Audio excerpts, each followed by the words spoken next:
अस्सलाम वालेकुम students, myself Ijaz Ahmad. I hope आप सब ठीक होंगे। आज हम 9th क्लास के आर्टिकल स्क्रू गेज को स्टडी करने जा रहे हैं कि स्क्रू गेज है क्या।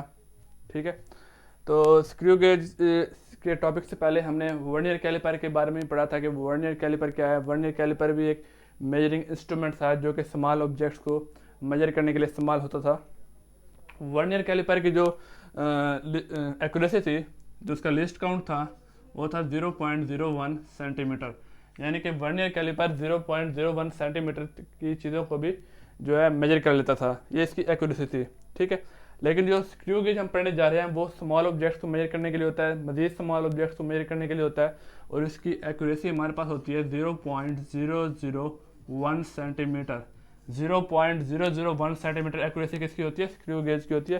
ये स्क्रू गेज की एबिलिटी है कि वो इतनी छोटी चीज़ों को भी मेजर कर लेता है। ठीक है, अब हम देखते हैं कि स्क्रू गेज किन चीज़ों को मेजर करने के लिए इस्तेमाल होता है। जिस तरह के आपने वायर देखी होंगी, थिन वायर देखी होंगी, तो ये वायर्स जो होती हैं उनके गेज को फाइंड करने के लिए इस्तेमाल होता है। जैसे कि एक ये फर्ज करें एक स्मॉल वायर है, तो इसकी थिकनेस जो है, इसकी थिकनेस हम स्क्रू गेज की मदद से मालूम कर सकते हैं कि इसकी थिकनेस क्या है। और कोई भी स्मॉल ऑब्जेक्ट्स हो उनका डायमीटर भी फाइंड आउट कर सकते हैं। फर्ज करें एक राउंड शेप एक स्मॉल ऑब्जेक्ट है, तो इसका डायमीटर भी हम स्क्रू गेज की मदद से फाइंड आउट कर सकते हैं। ठीक है, तो पहली चीज़ हम क्या लिखेंगे कि स्मॉल ऑब्जेक्ट मेजर कर सकते हैं इससे हम उनका डायमीटर। ठीक है, और गेज ऑफ वायर, ये मैं आपको एग्जांपल दे रहा हूँ कि वायर की थिकनेस भी हम इसमें मेजर कर सकते हैं। ठीक है, ये एक मेजरिंग इंस्ट्रूमेंट है, यानी कि स्क्रू गेज एक मेजरिंग इंस्ट्रूमेंट है जो कि स्मॉल ऑब्जेक्ट्स को मेजर कर सकता है 0.001 सेंटीमीटर तक। अब हम इसकी कंस्ट्रक्शन देखते हैं कि वर्नियर कैलिपर स्क्रू गेज की कंस्ट्रक्शन कैसे है। अब जैसे कि अब आप इस पिक्चर में देख रहे हैं कि हमारे पास जो स्क्रू गेज मौजूद है, इसमें एक यू शेप्ड फ्रेम मौजूद है। यू शेप्ड फ्रेम आपको नज़र आ रहा होगा, ये मेटालिक फ्रेम होता है। पूरे स्क्रू गेज जो होता है वो मेटल का बना हुआ होता है, और इसमें एक स्टड मौजूद है जो कि फिक्स होता है, और इस यू शेप फ्रेम में एक स्पिंडल मौजूद है जो कि मूवेबल होता है। स्टड फिक्स होता है और स्पिंडल जो होता है वो मूवेबल होता है। ये स्पिंडल जो है एक थ्रेड की मदद से एक थिम्बल के साथ कनेक्टेड होता है। जैसे जैसे थिम्बल को हम मूव करते हैं, ये स्पिंडल आगे पीछे मूव करता है। ठीक है, और इसमें अब आप देख रहे हैं कि एक मेन स्केल आपको नज़र आ रहा होगा, मेन स्केल जिस पे इंडेक्स लाइन आपको नज़र आ रही है। ठीक है, ये एक हॉलो सिलेंडर की तरह होता है, खोखला होता है अंदर से। और इसके बाद हम देख रहे हैं सर्कुलर स्केल। सर्कुलर स्केल को हम जिस तरह मूव करते रहेंगे तो ये आगे पीछे मूव करता है। सर्कुलर स्केल दरअसल थिम्बल के साथ कनेक्टेड होता है। थिम्बल और सर्कुलर स्केल यूँ समझे एक ही चीज़ है। थिम्बल को मूव करेंगे तो सर्कुलर स्केल ऑटोमेटिकली मूव करता है। ठीक है, तो जो हम थिम्बल को यानी कि सर्कुलर स्केल को मूव करेंगे तो ये स्पिंडल को आगे पीछे मूव कराएगा।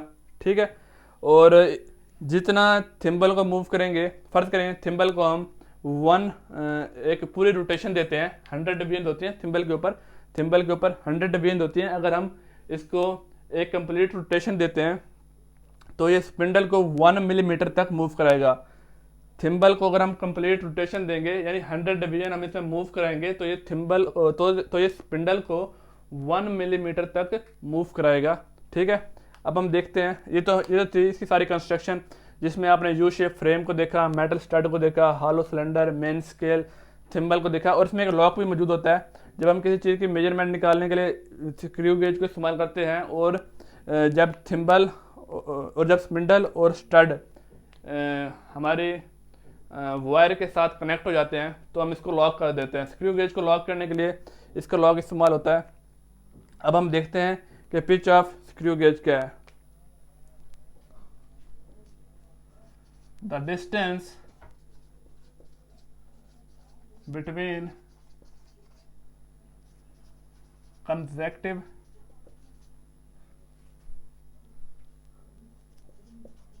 thread on spindle is 1 millimeter. The distance between consecutive thread on spindle is 1 millimeter. यानी कि अगर हम थिम्बल को 100 डिवीजन रोटेट करें, यानी 1 कंप्लीट रोटेशन थिम्बल को हम रोटेट करें, तो हमारा जो स्पिंडल होता है वो 1 मिलीमीटर तक मूव करता है। 100 डिवीजन मूव करने से हमारा थिम्बल जो है, हमारा स्पिंडल जो है वो 1 मिलीमीटर आगे मूव करता है। ठीक है, तो इसी मूव करने को, इसी डिस्टेंस को हम क्या कहते हैं? Pitch of screw gauge. This distance is called pitch of screw gauge. यानी कि 1 कंप्लीट रोटेशन से जो स्पिंडल हमारा 1 मिलीमीटर आगे की तरफ मूव करेगा उसको हम पिच ऑफ स्क्रू गेज कहते हैं। इसी तरह हम लिस्ट काउंट देखते हैं। लिस्ट काउंट क्या है? जिस तरह वर्नियर कैलिपर का लिस्ट काउंट था 0.01 सेंटीमीटर, तो इसका लिस्ट काउंट देखते हैं स्क्रू गेज का। लिस्ट काउंट का फार्मूला हमारे पास यहाँ पर है, pitch of screw gauge divided by divisions on circular scale. फर्ज करें हम पिच ले लेते हैं 1 मिलीमीटर, सिर्फ एक दफा रोटेट कराएंगे तो 1 मिलीमीटर होगा। ठीक है, 1 मिलीमीटर। डिवीजन कितनी होती है? 100 डिवीजन होती है। तो 0 पॉइंट, तो यहाँ पर इसकी पिच क्या आ जाएगी हमारे पास? यहाँ पे लिस्ट काउंट क्या आ जाएगा? 0.01 मिलीमीटर। 0.01 मिलीमीटर अगर मैं इसको सेंटीमीटर में लिखूं तो ये आ जाएगा 0.001 सेंटीमीटर। तो ये हमारे पास स्क्रू गेज की पिच आ चुकी है। जबकि वर्नियर कैलिपर की पिच क्या थी हमारे पास? वर्नियर कैलिपर की पिच क्या थी हमारे पास? वो थी हमारे पास 0.01 सेंटीमीटर। 0.01 सेंटीमीटर, जबकि ये 0.001 सेंटीमीटर तक एक्यूरेसी हमें बताता है। तो ये हमने लिस्ट काउंट भी देख लिया। अब हम इसके एरर की तरफ चलेंगे, क्योंकि कोई भी इंस्ट्रूमेंट हो उनमें एरर हो सकता है। ये बात नहीं है कि एरर उनमें बिल्कुल भी ना हो भी सकता है, नहीं भी हो सकता। जिस तरह वर्नियर कैलिपर था उसमें 0 एरर मौजूद था, पॉजिटिव 0 एरर, नेगेटिव 0 एरर। इसी तरह हमारे पास स्क्रू गेज है, इसमें भी 0 एरर मौजूद हो सकता है। आइए 0 एरर की तरफ चलते हैं। अब आप पिक्चर आपको शो हो रही होगी। पिक्चर में आप देख रहे हैं कि इंडेक्स लाइन आपको नज़र आ रही होगी, इंडेक्स लाइन नज़र आ रही होगी और सर्कुलर स्केल आपको नज़र आ रहा होगा। जब आप ये देखें कि इंडेक्स लाइन और सर्कुलर स्केल का 0, इंडेक्स लाइन का 0 और सर्कुलर स्केल का 0 आपस में कंसाइड करें तो हमारे पास एरर मौजूद नहीं होता। ठीक है ना? अगर इंडेक्स लाइन का 0 और सर्कुलर स्केल का 0 आपस में कंसाइड करेंगे तो इसका मतलब है कोई एरर हमारे पास मौजूद नहीं है। ठीक है, तो ये हमारे पास 0 एरर इस केस में मौजूद नहीं है। इसी तरह अब आप दूसरी पिक्चर देख रहे हैं। दूसरी पिक्चर में आप ये देख रहे हैं कि इंडेक्स लाइन का 0 तो मौजूद है, लेकिन सर्कुलर स्केल का 0 जो है वो इंडेक्स लाइन के 0 के साथ कंसाइड नहीं कर रहा।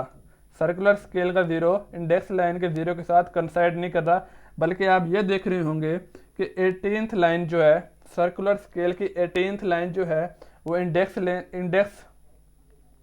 लाइन के 0 के साथ कंसाइड कर रही है। तो इससे ये पता चलता है कि ये इसमें एरर मौजूद है। अब कितना एरर मौजूद है हम देखेंगे कि कौन सी लाइन इंडेक्स लाइन से हम कंसाइड करें 18th लाइन। तो 18th लाइन को जो है हम जो है मल्टीप्लाई कराएंगे 0.001 सेंटीमीटर के साथ, या 0.01 मिलीमीटर के साथ जब मल्टीप्लाई कराएंगे तो 0.18 मिलीमीटर जो है हमारे पास इसका 0 एरर आ जाएगा। 0 एरर क्या आ जाएगा? 0.18 मिलीमीटर। ठीक है, लेकिन अगर सेंटीमीटर में करना हो तो ये 0.018 सेंटीमीटर जो है इसका 0 एरर मौजूद है, और ये पॉजिटिव 0 एरर है। ये हमें कैसे पता लगा कि पॉजिटिव 0 एरर है? क्योंकि आप देख रहे होंगे कि सर्कुलर स्केल का 0 है वो इंडेक्स लाइन के 0 से पीछे है, यानी नीचे की तरफ है। सर्कुलर स्केल का 0 नीचे की तरफ है, तो हमारे पास जो है 0 एरर क्या होगा? पॉजिटिव होगा। इसी तरह अब आप इस पिक्चर में देखें कि 0 एरर नेगेटिव कब होगा?